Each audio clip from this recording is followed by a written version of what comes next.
السلام علیکم ورحمۃ اللہ وبرکاتہ۔ آئیے آج ہم ایک ایسے واقعے پر نظر ڈالتے ہیں جس کا ذکر قرآن میں ہے، سورہ قلم کے اندر آیا ہے ذکر۔ یہ واقعہ ایک باپ اور بیٹے کا ہے۔ واقعہ کچھ اس طریقے سے ہے کہ ایک باپ تھا جو نیک تھا، صالح تھا، اور اس کا ایک باغ تھا۔ اس باغ کے بارے میں کہا جاتا ہے کہ یہ باغ یمن کے اندر تھا۔ کچھ لوگوں نے مصر بولا ہے اور نجران بھی بولا ہے، لیکن زیادہ مفسرین کہتے ہیں کہ یمن کے اندر یہ باغ تھا۔ قرآن میں اس باغ کا یہ ذکر نہیں ہے کہ کہاں پر تھا، لیکن باغ کا ذکر آیا ہوا ہے۔ مفسرین نے کہا ہے کہ یمن میں یہ باغ تھا۔ یہ انسان بڑا نیک تھا۔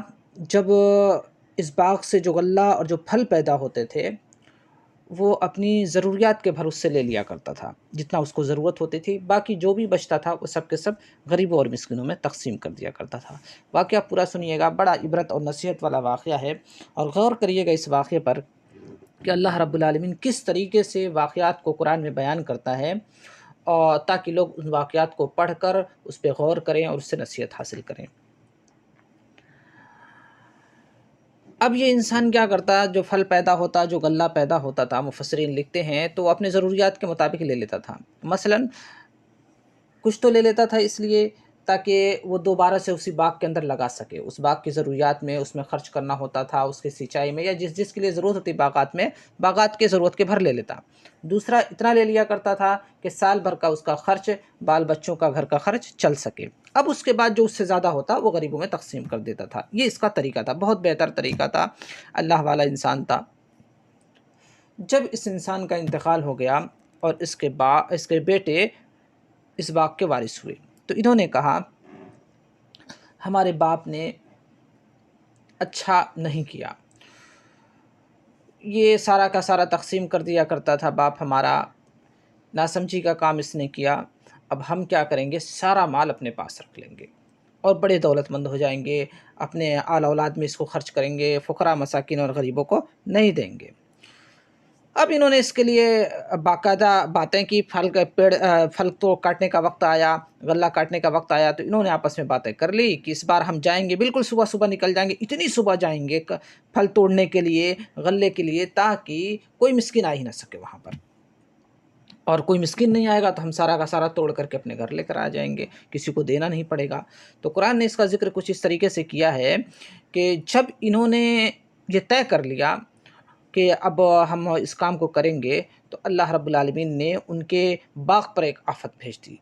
فطاف علیہا طائف من ربک وہم نائمون، کہ اللہ رب العالمین نے جب وہ سو رہے تھے تبھی ان کے باغ پر ایک آفت بھیجی، عذاب آسمانی بھیجا، اور سارا باغ ختم ہو گیا، پورا کا پورا صفا چٹ ہو گیا، سارے پیڑ درخت جو کچھ بھی وہاں پر تھے سارے سب ختم ہو گئے۔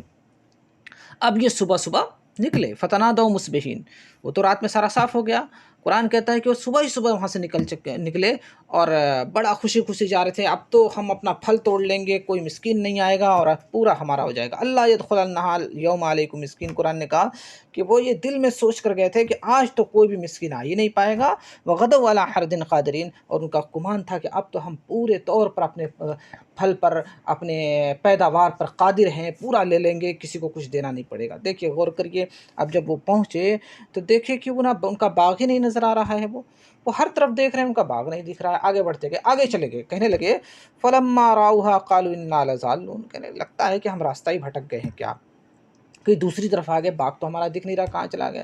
بل نحن محرومون، قرآن کہتا ہے پھر انہوں نے خود ہی کہا کہ نہیں، لگتا ہے کہ اللہ نے ہماری نیت کی وجہ سے، جو ہم نے غلط نیت کیا تھا، سارا باغ ہی صاف کر دیا ہے اور ختم کر دیا ہے۔ دیکھیے یہاں پر رک کر ایک بات میں آپ کو بتا دوں، اگر انسان پختہ ارادہ کر لے اور عزم کر لے برائی کا، اور اس کی طرف قدم بھی اپنا بڑھا دے، تو اس کی وجہ سے بھی اللہ کا عذاب آ سکتا ہے۔ ایسا نہیں کہ غلط کام کر ہی دے گا تبھی عذاب آئے گا، اگر پختہ عزم اور ارادہ کر لے اور قدم اس کی طرف بڑھا دے اپنا، تو ایسی صورت میں اللہ کا عذاب آ سکتا ہے۔ جیسے ان کے باغ کو برباد کر دیا گیا جب انہوں نے پختہ ارادہ کر کے اپنے قدم بڑھا دیے تھے کہ پھل توڑ لیا جائے گا۔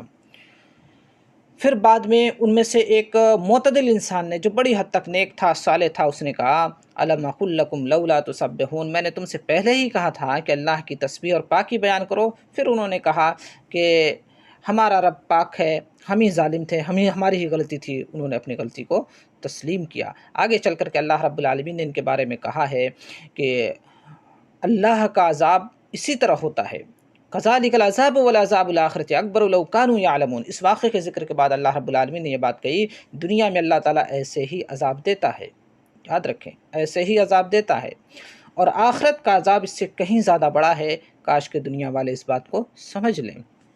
تو غور کریے، اللہ رب العالمین انسان کو دنیا میں ایسے ہی جھٹکے دیتا ہے اور یہ بھی کہتا ہے کہ دیکھو یہ تو دنیا کی بات ہے، اگر نہیں سدھرے اور نہیں مانے تو آخرت کا عذاب بہت زبردست ہے۔ پھر ان لوگوں نے رجوع کر لیا تھا، اللہ کی طرف توبہ کیا، رجوع کیا، تو بہرحال انہوں نے اللہ سے معافی مانگ لی تھی۔ اس واقعے سے ہمیں یہ سبق ملتا ہے کہ ہمارے مال کے اندر غریبوں اور مسکینوں کا بھی حق ہوتا ہے۔ اگر وہ ضرورت مند ہیں، ہمارے در پر آ رہے ہیں، ہمارے باغ میں آ رہے ہیں کہ کچھ مل جائے گا، غریب ہیں، کھانے پینے کو نہیں ہے، تو ان کا خیال رکھنا چاہیے۔ اگر ہم ایسا نہیں کرتے تو اللہ رب العالمین ہمارے ساتھ بھی وہ معاملہ کر سکتا ہے جو معاملہ اللہ رب العالمین نے ان باغ والوں کے ساتھ کیا تھا۔ اللہ رب العالمین سے دعا ہے کہ اللہ رب العالمین ہمیں نیک اور صالح بنائے اور غریبوں اور مسکینوں کا خیال رکھنے والا بنائے، آمین۔